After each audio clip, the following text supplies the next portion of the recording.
Madaxweynaha dowlad goboleedka Galmudug Axmed Cabdikaariye Qoorqoor iyo wafdi uu hogaaminayo ayaa maanta soo gaaray magaalada Muqdisho kadib tallaabooyin milatari oo ay dowladda federaalka Soomaaliya ku qaaday deegaano ka tirsan Galmudug. Qoorqoor oo ka soo laabtay safar uu ku kala bixiyay dalalka Sacuudiga iyo Turkiga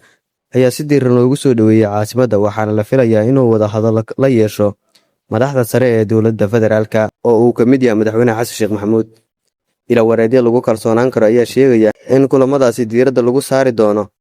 xaaladaha cusub ee dalka, gaar ahaan isbedelada dhacay muddadii uu maqnaa Qoorqoor iyo arrimaha amniga ee ku soo kordhay deegaanada Galmudug. Sidoo kale waxaa la filanayaa in la falanqeeyo xiisadda siyaasadeed ee la xiriirta hoggaanka dowlad goboleedka iyo saameynta ay ku yeelan karaan dadaalada dowladda dhexe ee ku aadan sugidda amniga iyo la dagaalanka Al-shabaab.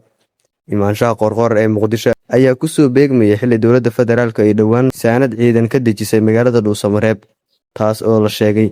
in loogu talagalay xoojinta awoodda ciidanka cusub oo tababar loogu soo gabagabeeyay duleedka magaalada.